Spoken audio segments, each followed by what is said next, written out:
Welcome to The Homeless Conservative, a show about principled politics for exhausted citizens. I'm your host, Blake Fisher. I'm a political junkie, so that you don't necessarily have to be. Hope you had a great 4th of July. I ate obscene amounts of dessert at the lake and hung out with family, watched my cousins put a very good fireworks show on, actually. Legit fireworks show on. Running around, lighting things. Always fun. They're very safe, buried in the sand. Did much better than my generation, who shot a bunch of fireworks up at the house one time. We weren't allowed to have fireworks as kids, so we all became adults and we're like, well, you can't tell us what to do now. We're going to buy fireworks. We're going to blow them up.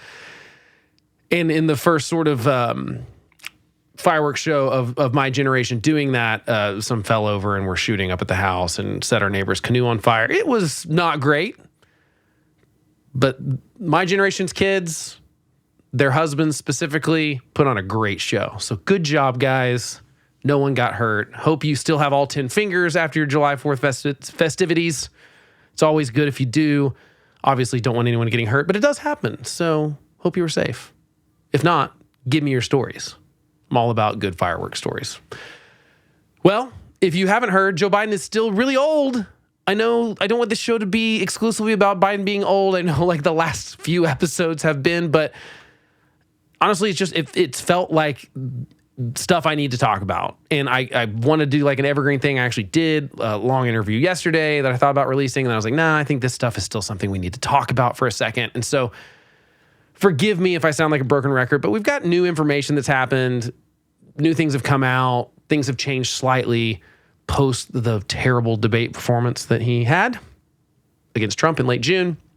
So this week so far, Cook Political Report has now Trump leading in Nevada, Georgia, and Arizona. Those were previously toss-up states, and they now lean Trump.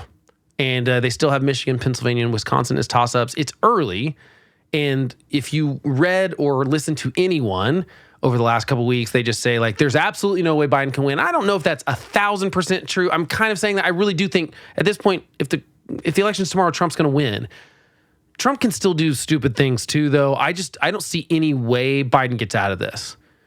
And because everything has changed poorly for him. It was already going badly for him. That's why they had the debate in June instead of September. They were desperate for a bump in the polls.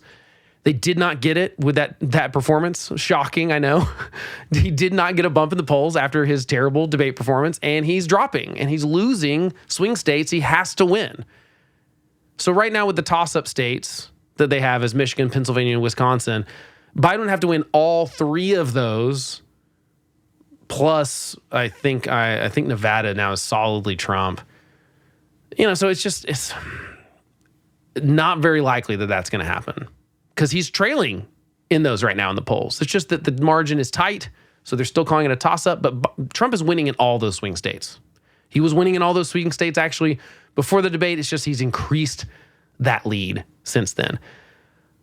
Other bad news for Biden is that now there are 8 Democrats in the House of Representatives that have called for him to step down and not run again. And I think we now are at 1 senator. We finally had a senator come out, Senator Michael Bennet from Colorado.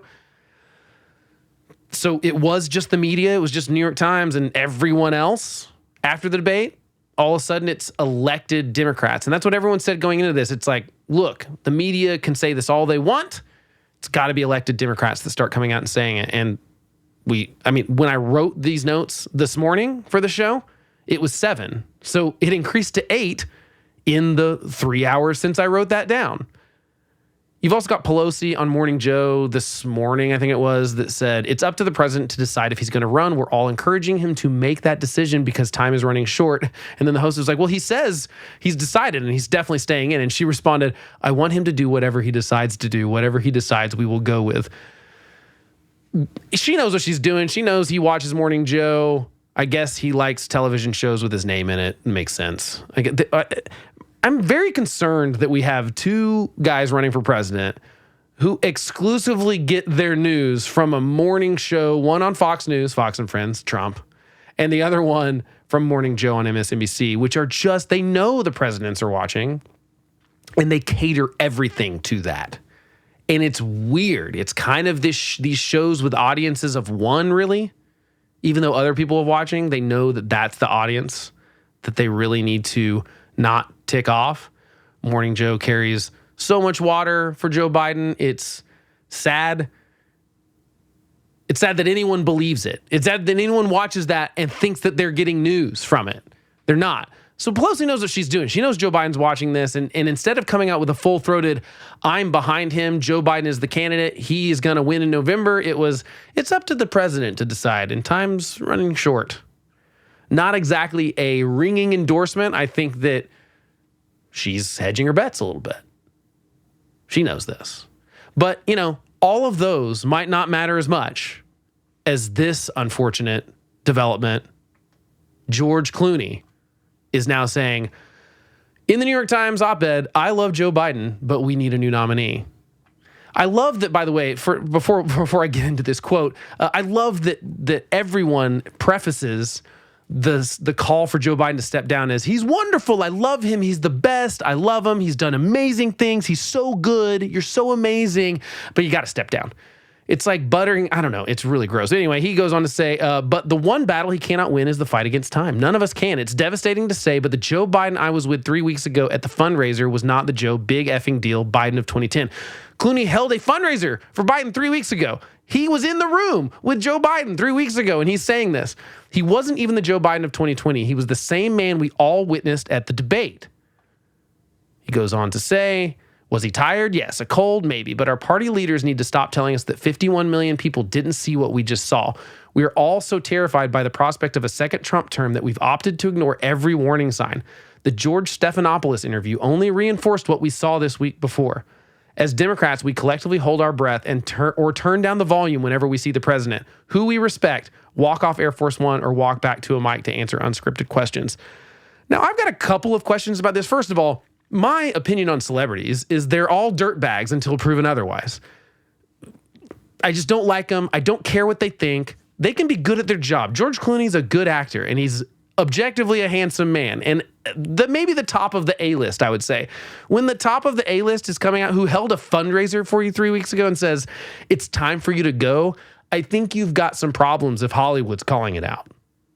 Because they're so absolutely in for Democrats, right? But like I said, don't normally care about their opinions, still don't really care about their opinions, but now, here's my other question. George Clooney, you held a fundraiser for him 3 weeks ago. Was that before the debate and you were concerned about his age? It's still weird to me that the timeline for this is always much longer than I think it should have been.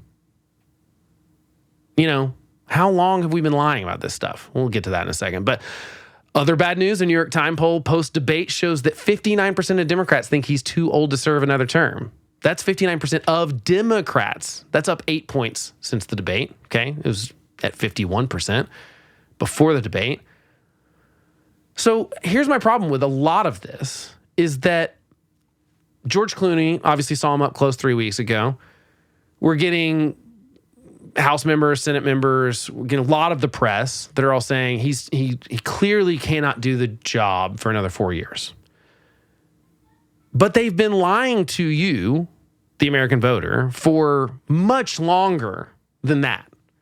Because all of their sort of anonymous quotes that are coming from friends and family or administration or aides are talking about they saw these concerns in 2023. I mean, I saw these concerns in 2022 and 2021 and 2020. I have said he was too old. My main concern in 2020 is that he wasn't able to, I didn't think he'd be able to do the job. And picking Kamala Harris, which we'll also get to in a little bit, seemed like a really foolish thing to do for someone that old to, like the vice president actually mattered a little bit more in 2020. So I know for sure that in all these, just to be totally clear, in New York Times, Washington Post, all these left-leaning things that have all called on him to, hey, he should step down. They've been lying to us for a long time. Now, the lies start with the White House. The White House started all this. The White House has been using smoke and mirrors to pretend that Joe Biden is better equipped than he actually is. But the media's job is to push back and ask questions and not trust any of our elected leaders. They're supposed to always ask questions. They're supposed to always question the narrative.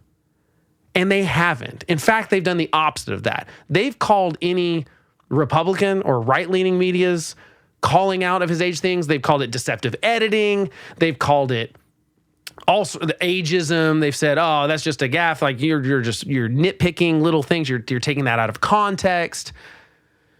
Even a few weeks ago, I think maybe that was last month. I can't remember when that the Wall Street Journal article that was about opinion thing that was about sourcing a bunch of different people that said, yeah, he's aged. He's not the same person he was. They absolutely called that a hit piece. Everyone did. Said, oh, how dare you do this, blah, blah, blah, and take quotes from Kevin McCarthy and blah, blah, blah. Because Democrats gave their quotes, and then when the White House got wind that they were giving quotes to the Wall Street Journal about this, they said, you better call back and clarify that he's great at the job. And they did it. They called back and they're like, hey, I just want to clarify that Joe Biden is fantastic, and praise be upon Joe Biden, our fearless leader. He's wonderful at all things. He does cartwheels. He just beat me at arm wrestling, actually. And they've been lying to us over and over and over again for at least a year and a half. I'd say 2, 3 years, 4 years even, because they think it's worth it. They think it's a noble lie because we got to do whatever we can to beat Trump. That's the important thing we got to do. So if we got to lie about Joe Biden falling asleep behind the wheel, then we'll do it. And the debate just absolutely exposed them for that. And so there's a whole problem here with how is anyone ever going to trust the media again? I did a 4-hour interview yesterday.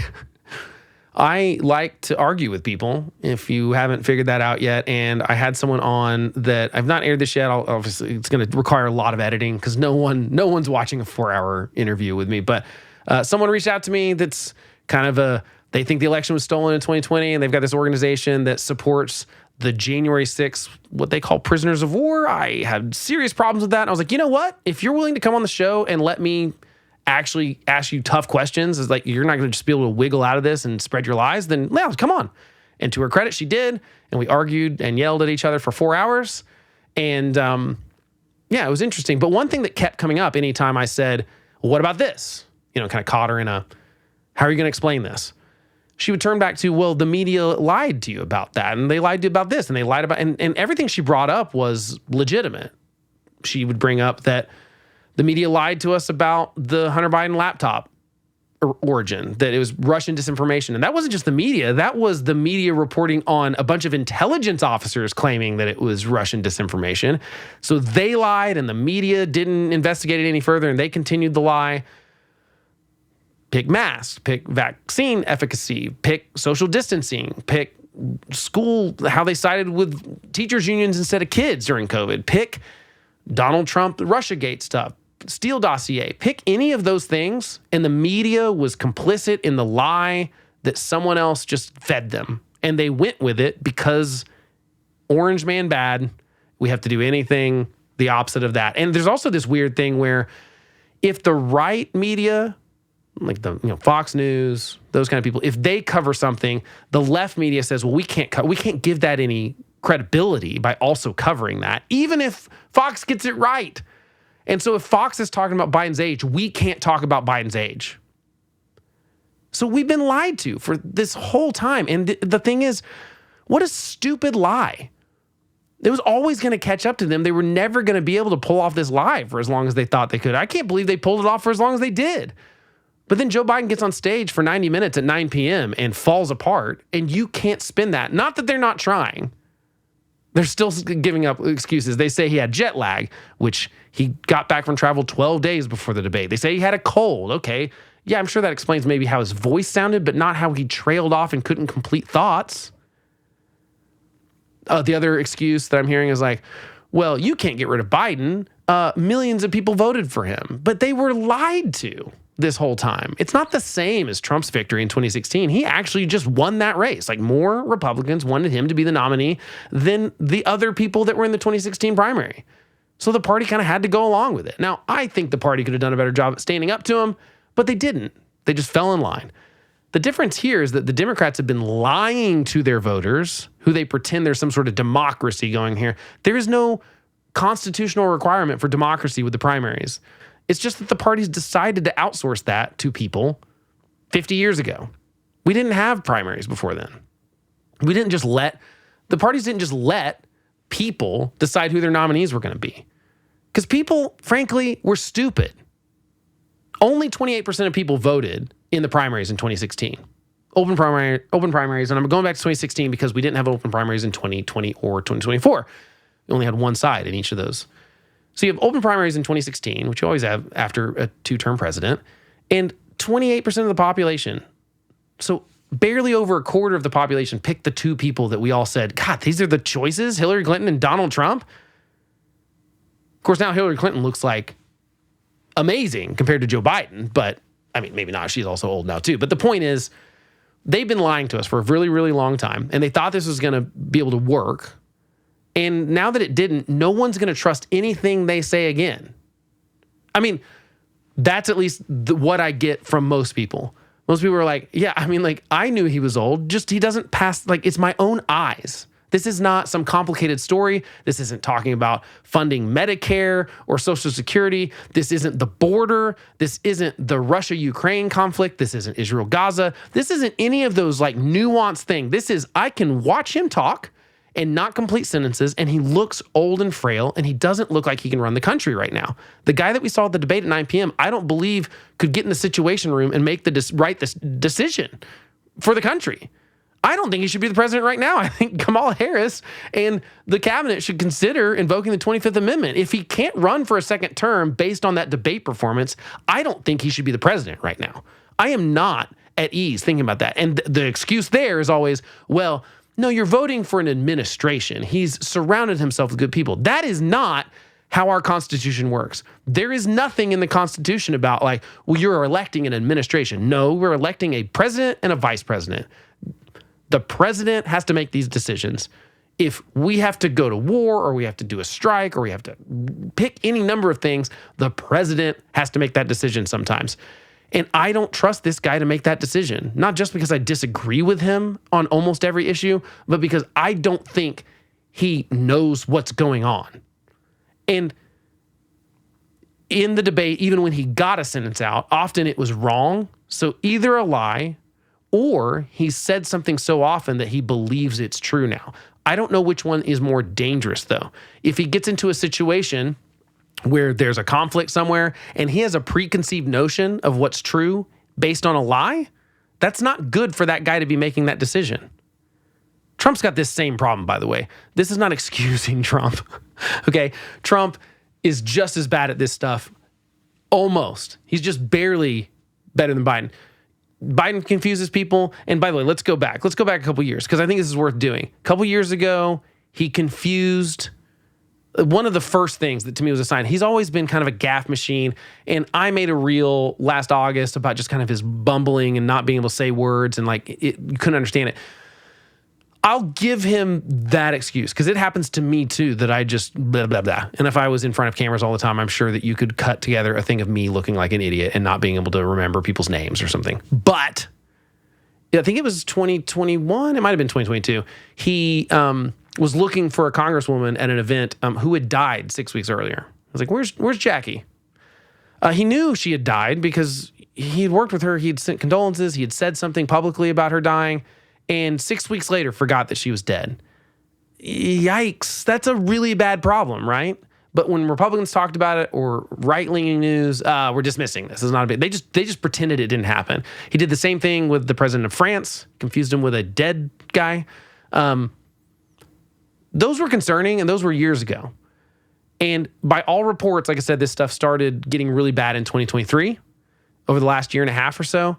And again, they've been lying about it. And the press has not thought that they needed to push further when I know for a fact they could see this same thing that I could with my eyes. And they were either choosing to turn away, like that George Clooney quote about like, we just turn down the volume and hold our breath and hope he makes it up the stairs.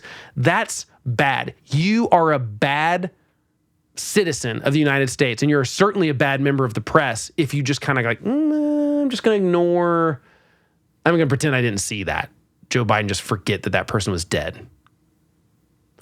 So the distrust in the media, I think, is totally fair. And I think that that's a hard thing to, it's going to be really hard for the media to get out of that hole. And I think the way that he can do that is start being honest. They got to start being honest at some point. And every time I think someone has the opportunity to do the right thing and maybe put their country above their ego or their bottom line or their pride or whatever it is, no one's done that. There's a few people that have. I mean, Dean Phillips gets a little bit of credit for running against Biden, for actually coming out and being an elected Democrat that said, look, I like Joe Biden. First of all, I love how every time someone has come out and said Joe Biden needs to step down or at least step out of the race, they preface it with this long, our fearless leader, he's so wonderful. He's a great president. He's the best president. I love his policies. I love Joe Biden. I just, right? They start with that, and then it's like, buddy's got to go. I don't agree with the first part. He lied to us for a long time, and his administration has been lying to us. They've been lying to you. They've been lying to these congressmen who I don't believe have like zero contact with the president, where they weren't seeing some of this stuff too. So no, he's not a good guy. He's not cuddly Uncle Joe. He is a selfish person because he's put his pride and ego above the country's best interest and above his party's best interest, frankly. And so I think someone needs to come out and say that. I think forget these like, oh, he's a great president. First of all, he's not FDR. He did not have a mandate to be some great sweeping president and like change the country. He barely won in 2020. He won the House barely, and he only had a tie in the Senate and his vice president being the tiebreaker, so basically the 51st vote to get stuff passed, because Donald Trump, like an idiot, because he also does not care more about his country or his party or anything. He cares about nothing more than himself. Nothing. He will throw any person or any issue, any policy under the bus if it is politically expedient for him to do so. And in 2020, he said, don't go vote in that Georgia runoff. It's rigged. And so Republicans didn't show up, and they lost the Senate because of it. So basically, Biden has barely a minority or barely a majority in the House and Senate and thinks he's FDR and he's going to come in sweeping with Green New Deals and all sorts of stuff and electric cars and blah, blah, blah. And when Congress won't do it, he just signs executive orders. Well, if you tell me I can't do student loan forgiveness, then I'm just going to do it. And then the Supreme Court knocks it down. He says, how dare you, Supreme Court? They're evil, blah, blah, blah. The radical MAGA Supreme Court. These guys are such a-holes. I hate them both so much. I am in the double hater club. I'm going to make a t-shirt for it. I'm so mad. Sorry. Getting a little out of hand. But look, he's not a nice guy. He's not a good president. And I know you have to say that, but you don't have to say it. You could come out. I would like one person to come out with the spine to say, I actually don't think he's been a good president. I think he's behaved badly. I think he's been lying to us for a long time about his medical conditions and his frailty. And it's time for him to be honest about that. And if he doesn't resign, we're going to force him out. That's what Democrats have to do. That's what the media has to do. No more of this like kind of tiptoeing around it and hoping that if you heap enough praise on him, that he'll step down. He's not going to do the right thing because he hasn't done the right thing for a long time. It's time for someone else to do the right thing. But no one will. We've got a huge collective action problem in this country, in politics. Everyone just falls in line. The Republicans, I thought, were the worst at it, or the best at it, depending on how you're talking about it, with Donald Trump. They just fall in line with any policy change he wants to make, anything he says, even if it flips yesterday. I'll talk more about the Project 2025 stuff coming up, probably in the next couple of weeks, because that's been a whole thing. You know, there's this Project 2025 thing. Been working with Trump, or like on behalf of Trump, for how to get sped up on ramping the next administration. He says something controversial in a radio show, and Donald Trump's all of a sudden like, I don't know those guys. I know nothing about them. They're terrible. They're not speaking for me. Throws them under the bus. And look, I'm not vying for Project 2025 or anything. I think the Heritage Foundation has gone off their rocker. They're not conservative anymore. They're just Trump bootlickers. But the point is, no one is standing up and doing the right thing. No one. I do give credit to these 8 House members and 1 senator and some of the people that are hedging of not saying anything just yet. I appreciate that, but I really wish they'd just all come out in force and say the right thing for Biden to do is step down, and if he doesn't, this is what we're going to do. And maybe they're doing that behind closed doors, but they need to tell the American people that they're serious about this. Because one thing this does is it proves that Donald Trump's not really the threat that they say he is. If he was really the end to democracy, they would throw Joe Biden on the, if like, let's just say, I mean, I hate this kind of thing.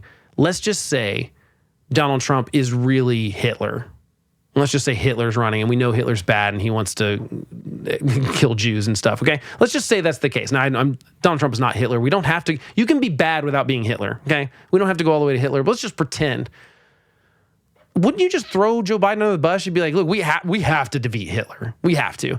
And that's what Democrats are pretending, that Trump is Hitler. That's what they're saying all the time. They're kind of going full Hitler. They're saying, oh, he's that bad. He's the end of democracy. You'll never have another election again. I'm hearing all this kind of stuff.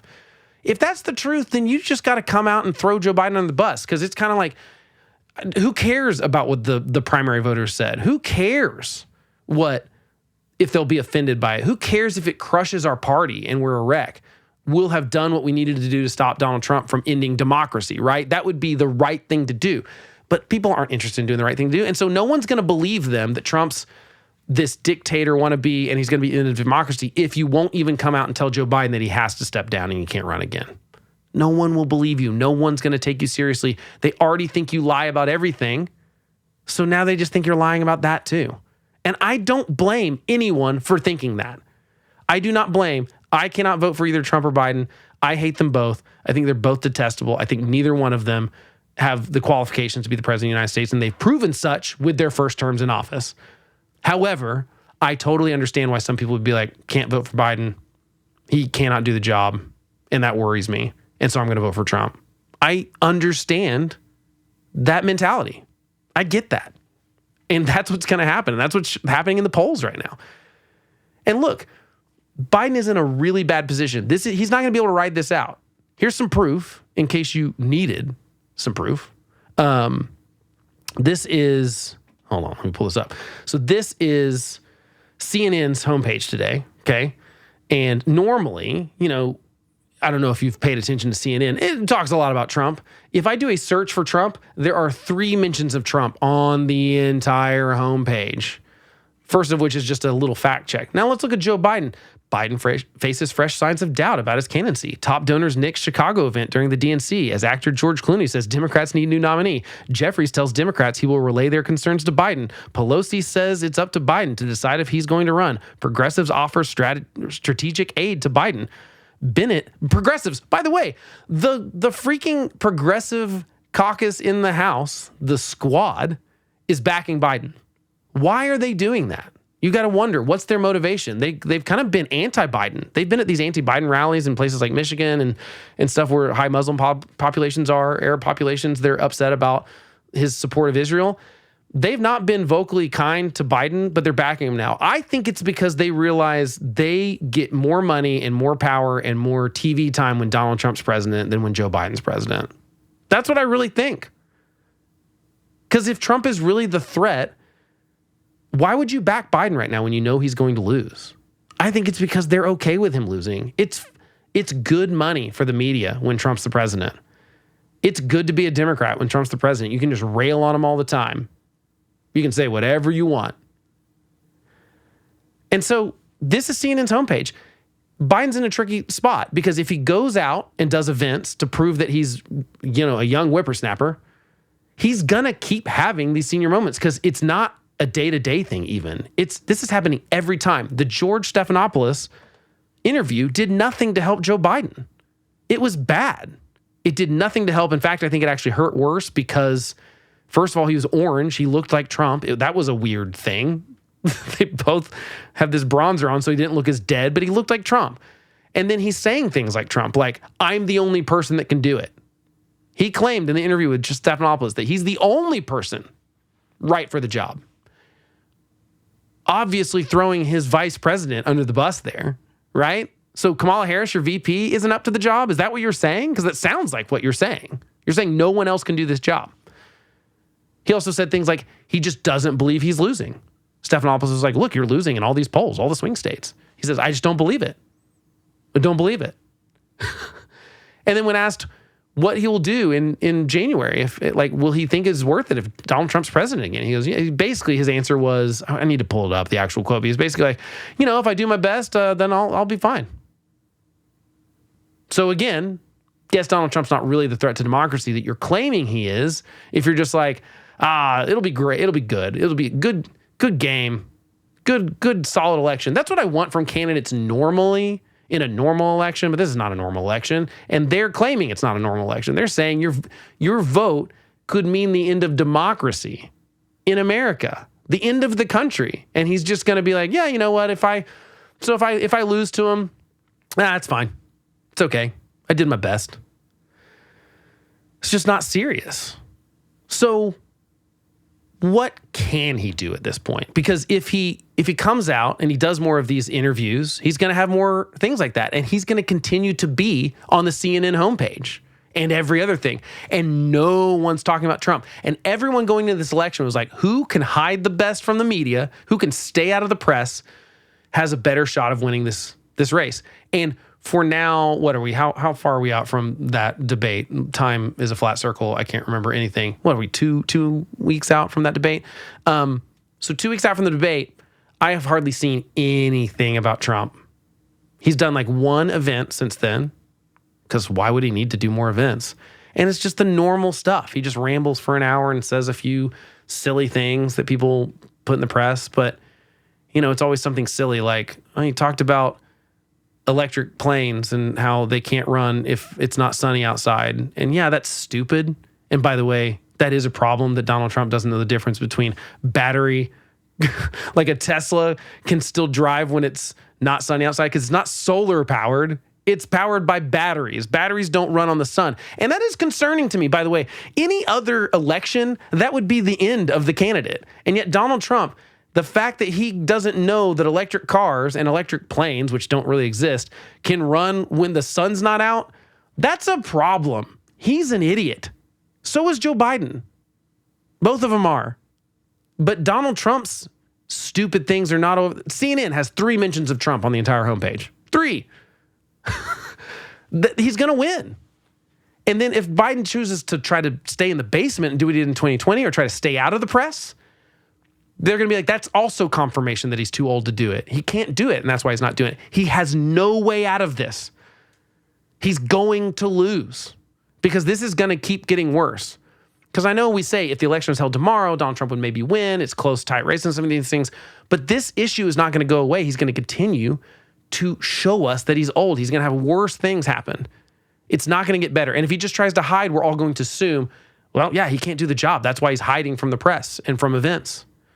He cannot win. So what can he do? He could put the country ahead of himself and step down. I honestly think he should resign as president too. I don't think he can finish this term. I think that debate performance was bad enough. I don't trust that he can finish the term. We're not screwing around here. This is the president of the United States. Things happen after 8 p.m. He can't just work from 10 to 4 like a dentist and then like not do any events after 8 p.m. and hope that nothing bad happens in the middle of the night. I am not okay with that. We don't elect an administration. That's the other thing I see from Democrats all the time. Oh, it's fine. He surrounds himself with good people. I don't care. That's not who I voted for. I did not vote for his cabinet. I did not vote for his aides. I did not vote for the White House staff. I voted for, of course I didn't vote for him anyway, but the American people voted for a president and a vice president, and that's it. We didn't vote for the other people. They're not elected. He is the head of the executive branch. He is the very top of it. Not his aides, not his administration, not his cabinet. He is above all of them. And if he can't do the job, he has to step down from it. Let's just pretend he does. He's not going to do it because he's, like I said, selfish, and he will not put the country above himself probably. I don't think he will. But I could be wrong. I don't think he'll do it. But if he did, what would happen? Well, it's pretty clear that Kamala Harris would have to be in the talks of that. Obviously, if he actually stepped down from the presidency, she would be. I think it's pretty clear that Biden actually had no intention of being the bridge he said he was going to be in 2020. I think he maybe even purposely picked Kamala Harris because she's so inept and such a bad politician that she'd never outshine him. Another thing in common with Donald Trump. Do you think Donald Trump for a second is going to pick someone that could possibly outshine him? He was never going to pick someone like Vivek Ramaswamy as a VP. I don't think he'll pick J.D. Vance.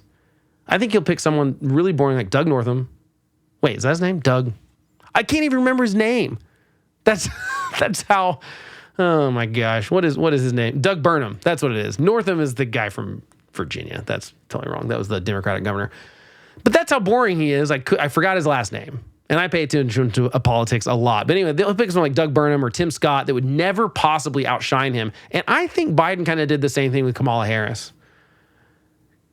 It seemed like a diversity hire at the time, which I certainly think it was. But I think there were actually two birds he killed with that one stone. He got the diversity hire, and he also got the vice president that was never going to be able to outshine him. And he wouldn't have to like try to build her up to be the obvious other side of that bridge he talked about being in 2020. And that's pretty clear in his opinion that he's the only person that can do it. And he's given Kamala crap jobs the whole time. By the way, Kamala Harris, let's do a little quick clip of Kamala in case you don't remember and you haven't seen her in a while. This is Kamala Harris. In this battle for the very soul of our nation, we have seen what can be unburdened by what has been. To see what can be unburdened by what has been. What can be unburdened by what has been. To see what can be unburdened by what has been. Unburdened by what has been and knowing what can be. What we know can be unburdened by what has been. There's 4 more minutes of that in that supercut. The same phrase over and over again. I don't know why she loves that so much. I also don't. The irony, Babylon B pointed this out, of her not knowing that she could unburden herself from what has been with Joe Biden by invoking the 25th Amendment is kind of hilarious, actually. I kind of love it. But yeah, I mean, she's not, come on. She's not serious. She's not good at this. She dropped out in 2020 before the Iowa caucuses. She's not popular. She's not even popular with minorities. And I think talking down to black people like, oh my gosh, if we got rid of Kamala Harris, they'd be so mad. I think black people want to win their election. I think they want to pick a candidate that's going to win, and that's why they didn't like her in 2020. That's why they did back Joe Biden. Joe Biden owes his entire presidency to black women in South Carolina for helping him win that thing. I mean, he really does. But he's an old white guy. Stop pretending black people don't have agency and can't think for themselves and are just only caring about the skin color. It's not true at all. They picked Joe Biden. And Kamala Harris is less popular in polls with black people than Joe Biden is. They don't like her. They don't trust her. I don't know if you saw those super cringy BET award things she did where she's trying to speak in slang that she doesn't. Oh my gosh, it's cringeworthy. I was talking to my family at the lake because that whole thing came out. And I was like, it would be as bad, no offense, Mom, if you're listening, if I asked my mom to say those phrases in the skit. It's like, I'm out here on these streets. It's like, no one believes you're the vice president of the United States. You're not on the street. You're not out there on the streets talking to people. Oh, it was so cringy. She's not very good at this job either. She's not good at being a politician.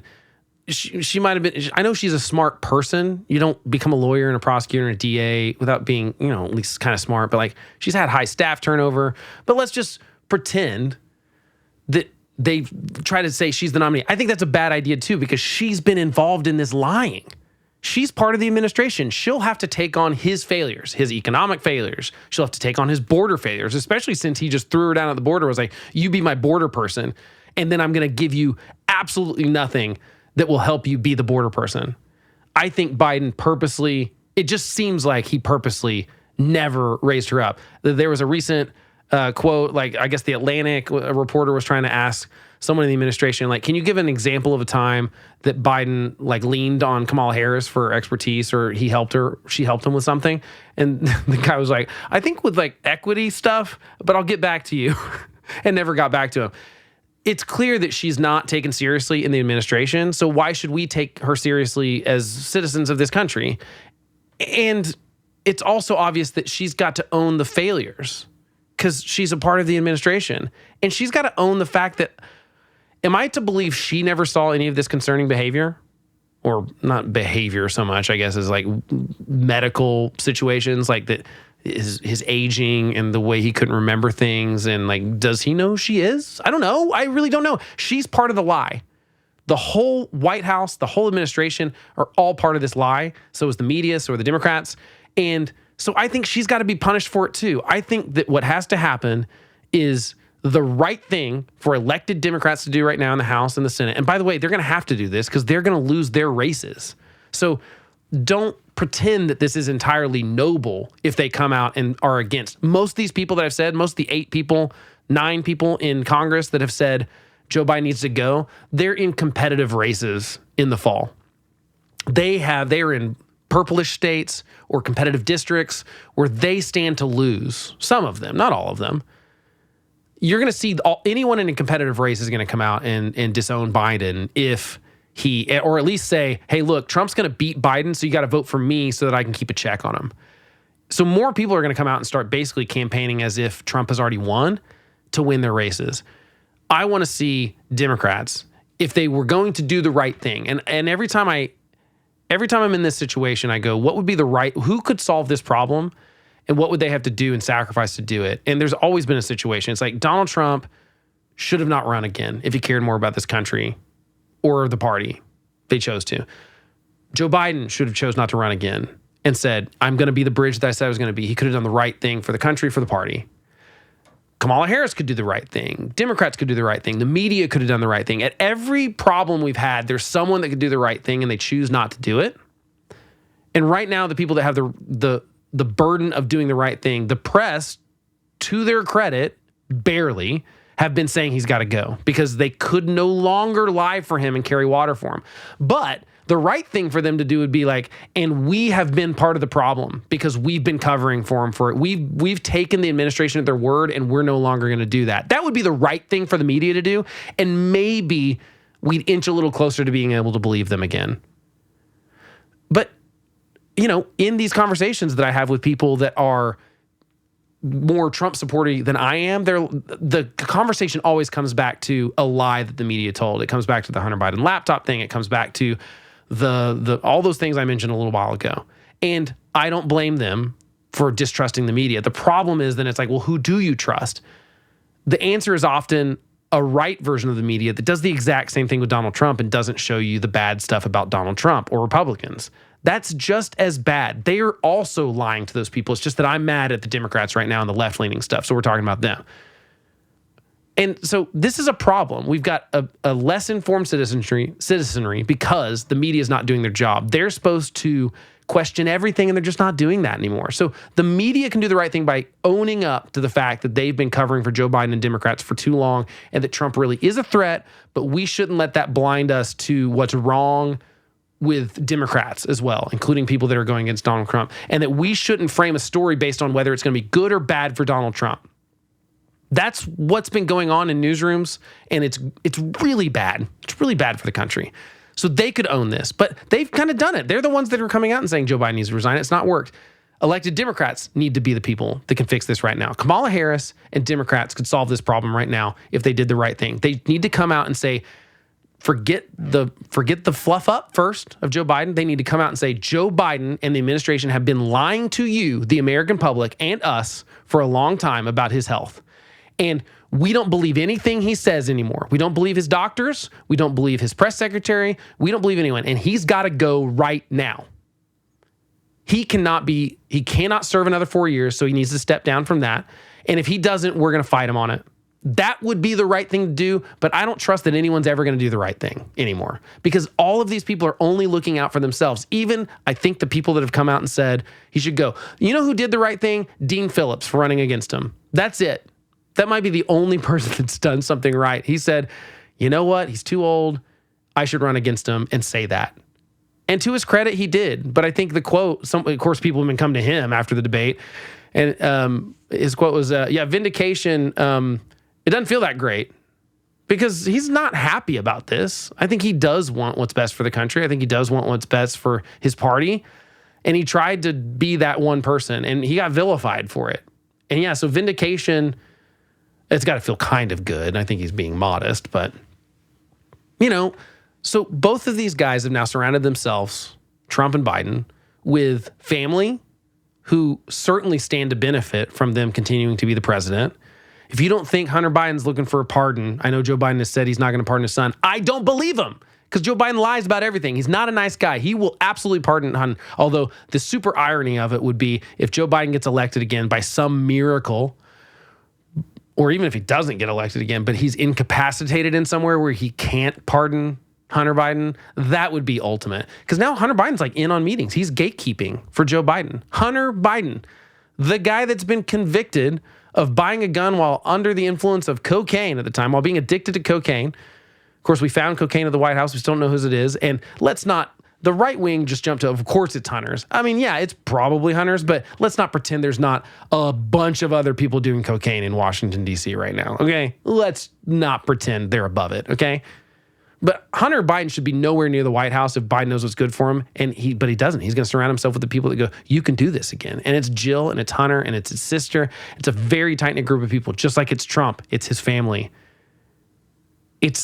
They're both doing the same thing. They're insulating themselves from anyone that might disagree with them. There are reports that aides are leaving things out of briefings and stuff because, that'll piss him off. Oh, yeah, put that in there. He likes that. They are catering what they tell the president based on whether he'll be angry or not because he has such a temper. That's a real problem. Biden doesn't know all sorts of things because it would make him angry. And so his aides are protecting him from that information if it would make him angry. So I actually might believe him about him saying, I don't believe the polls, because I don't think maybe no one has shown him the bad polls so that he doesn't fly off the handle and yell at them. But that's a real problem. He cannot be the president. And the Democrats and the media have absolutely everything. They deserve all the blame too. And Trump's going to win because of it. And if this continues, this CNN stuff, like Trump not being mentioned for the next few months, he's going to win for sure. Because Trump can still lose this election. I still believe Trump has the capacity to do something wild that would potentially make people go, oh my gosh, I can't vote for that guy. So I don't know what I hope happens. I hope that it wouldn't be either one of these guys. But I mean, it's going to be one of these guys or Kamala Harris probably that's going to be the president in 2025. So my hope is that whoever wins, they don't win the House and the Senate. I want gridlock in Washington. I don't want anything to get done because I don't trust these people to get stuff done. I don't trust what they're going to do. I don't trust the Democrats and their progressive leaning stuff. I don't love any of their policies. I think that Joe Biden's policies for the most part have been disastrous for the United States economy and for the United States and for businesses and for people. And I don't trust Trump's either. Trump says he wants to put a 10% tariff on everything. That would be devastating. It'd be devastating to the economy. But people are like, well, Trump says he wants tariffs, so we're for tariffs now. No one's pushing back on Trump saying it's a bad idea. It would actually be really bad. So I can't bring myself to vote for either one of them, but I understand why people are going like, Biden's been lying to us. The administration's been lying to us and the media's been lying to us, and I can't trust anything they say anymore. And so I don't care if something comes out bad about Donald Trump. I'm not going to believe it. They are the boy who cried wolf. And it doesn't matter if there's a real wolf that comes in the end. It doesn't matter because people just don't believe it anymore. And so, this basically boils down to what the real problem here is that neither one of the parties have any control over this nominee process. I mentioned only 28% of the country chose the two people we had to choose from in 2016, which was an election where most people were like, I don't like either one of these people. It's even worse this year in 2024. 25% of the country are double haters, as I mentioned. I can't remember the exact number, something like 70-something% of voters think that basically they don't like either one of them. It's kind of a negative polarization thing where they're going to vote for Biden because they hate Trump or they're going to vote for Trump because they hate Biden. But there's a whole group of people in this country that don't like either one of them. There's a very small number of people that are diehard MAGA. It's something like 30% of the Republicans. So I don't know what that splits out into the actual full country. But, it's like 30% of Republicans and are diehard MAGA. They will never be anything else. They will not vote for anyone else. It's Trump or die kind of thing. There's a bunch of people that will hold their nose and vote for him too, because he's better than Biden in their opinion. It's like if I were going to have some old crazy person in there, it might as well be someone that I align with a little bit on policy. But that's where we're going to be at. And it will take someone doing a hard right thing for anything to change about this race and for anything to change about this election. But I don't know that anyone has the guts to do the right thing. And that's just the fact. It's like the media is not doing their job. They're not holding our elected officials accountable. We're not doing our job and holding our elected officials accountable as voters because we're so scared of the other side that we will vote for anyone with the correct letter in front of their name. Oh, they're an R? Great. We'll vote for them, even if they're terrible people. And the left does the same thing. And like nothing will change in this country if we don't at some point as voters say, stop, this is not good enough. These two candidates are terrible. I think the best thing, what I'm going to do, and I can't tell you what to do, I wouldn't presume to do that. I don't think you should just listen to me and then do what I say, or anyone for that matter. I think you should listen to lots of people and listen to lots of opinions and say, and then make your own mind up. And reasonable people can come to different conclusions. Like I said, I can't bring myself to vote for Trump or Biden. And I don't know what would have to happen. People ask me all the time, like, well, what would change that would make you vote for one of the two of them? And I've kicked that around in my head as sort of a thought experiment. But I think the best thing to do, we need to send a clear message to both parties that, like, this is not okay that you keep nominating terrible candidates. And I think the only way for people to get punished bad enough is for people to not show up. Because what happens is that we just keep going tit for tat. It's like Republicans win in 2016, then they start losing in 2018, they lose in 2020.